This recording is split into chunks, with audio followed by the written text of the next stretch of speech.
Could you, what's the next step, do you think, for this defense? Where do you think this defense is? Where does it need to go? We just had a conversation about that. Obviously, expectation level here is be the best defense, best offense, best kicking game. We're not there yet.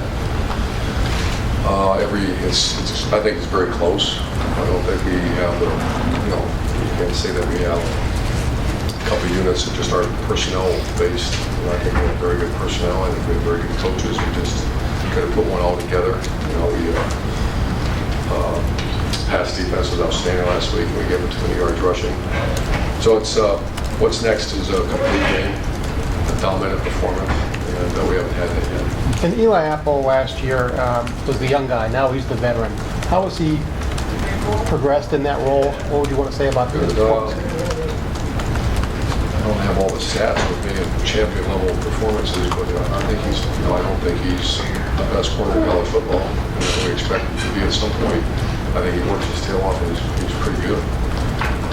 That was our whole message today, and that's where my mind is right now, is that the expectation level is to be the best corner in college football. He's not there yet, so what does he have to do to get better? And I think he's got the skill set, and he's a good kid that works hard, so we just got to be more fundamentally sound and just get everything we got.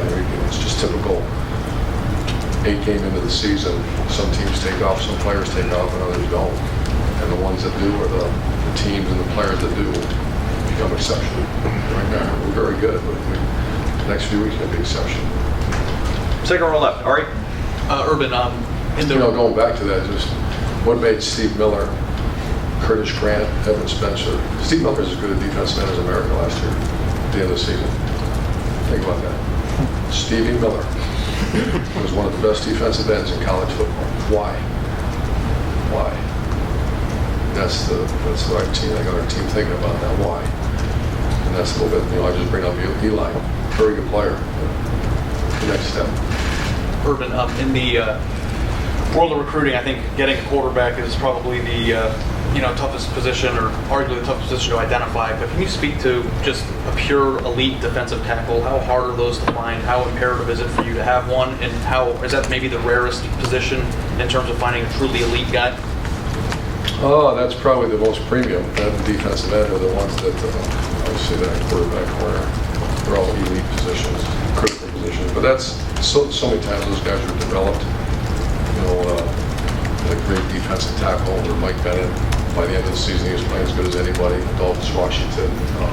We got Draymond Jones last year. He was supposed to be that guy. Got injured. We have some guys in the program right now, Mike Hill, Donovan Munger, that were supposed to be there, and they're maybe a little bit slower developing than we thought. So to answer your question, that is as critical a position as there is. We've never turned out a good defense line. And they have to be developed. When you're out there mapping out how you're going to go about getting these guys, when you see a premium defensive tackle or an elite one that I think is developed earlier, will you go to any extent, anywhere to go get that guy? I mean, let you know the answer to that, of course. Yeah, we'll go to any extent. Anywhere? We'll follow the rules and do the best we can to go get the best defensive tackle in America. Absolutely. That's a premium, like a quarterback. That's a premium position. Front row middle, Dave. You mentioned on the Big Ten teleconference yesterday that Cardale's still going to have a role in the offense. Can you expound on that? What do you anticipate his role will be going forward? He had a role in the offense. Absolutely. Even before he became the red zone. Yep. It's called quarterback. It's called leader. It's called encourager. Whatever, all the above. So he will have a very prominent role. If he played, I don't.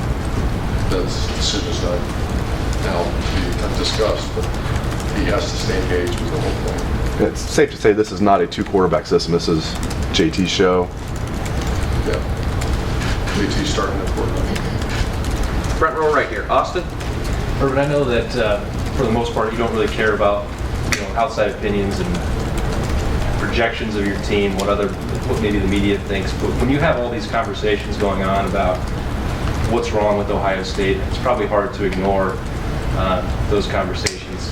Do you feel like this team is being held to a higher standard than a normal run-of-the-mill program? Well, sure.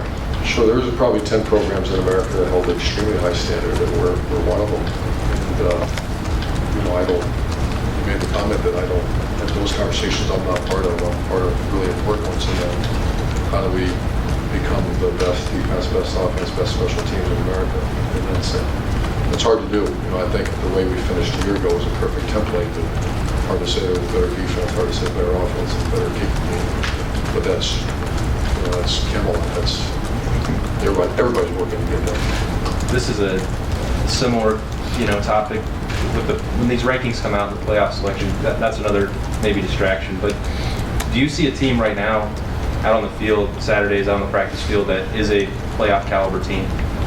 I have no idea. I think we have a very good football team. I think we got to keep getting better and better and better. That's all to worry about. Front row right. Tim? Yeah, Urban, did Joshua Perry practice today? He did. He did some stuff. It was more like I used to call it just Shazier practice. When Shazier was doing, had some injuries behind everybody, and getting mental reps and all that. Tomorrow he's going to actually run around. So they've upgraded it probably. And as you watched video from last week, what did you see out of Booker? And obviously Cameron Williams can't play in the first half this week. Is he still? He was still going on the trip, correct? Yes. Yeah. But what did you see? How valuable is the experience that especially Booker got? You understand? It's game changing. I mean, that's career changing experience that you get right there. And he played a little bit the week before. Yeah. He did very well. And he's got, he's a young player still. Sophomore, a real sophomore, the redshirt, and a guy that has some really good potential, works real hard at it. And front row left, last question with Doug, please. Urban, as the offense moves forward now, obviously the offense knows JT and JT knows the offense and he's very experienced, but making just a switch with the starter at this point, is there anything that, is the offense behind it all? Is there anything that having made a switch now, that they'll be held back at all? Or do you think I don't think so. ready to roll? I think we played our best game Saturday. Not necessarily throwing, but we made a decision. You do take, I think it was one of the best games the last 4 years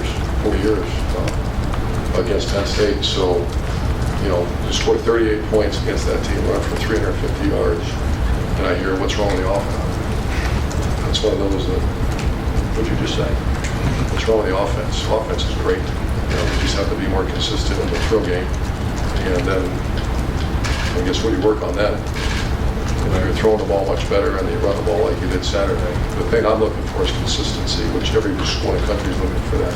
We have not blocked people like that at a consistent level, and we have. So we have to, this is the same message the team just got. You're exceptional if you can do that each week.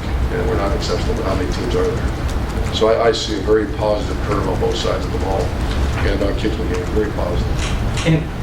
And making the change at this point in the year, obviously when you decided to start Cardale, you want him to succeed, you think he'll succeed.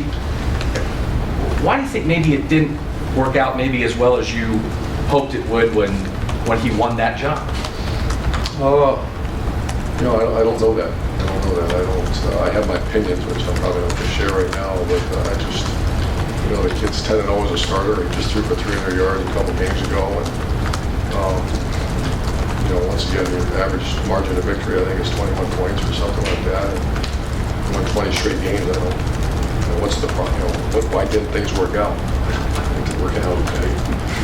I'm not panicking, and he's fine, and he's just got to get better and work on his game. And, I hear a question over here, what's wrong with Ohio State? Why aren't things working out? Everything's fine.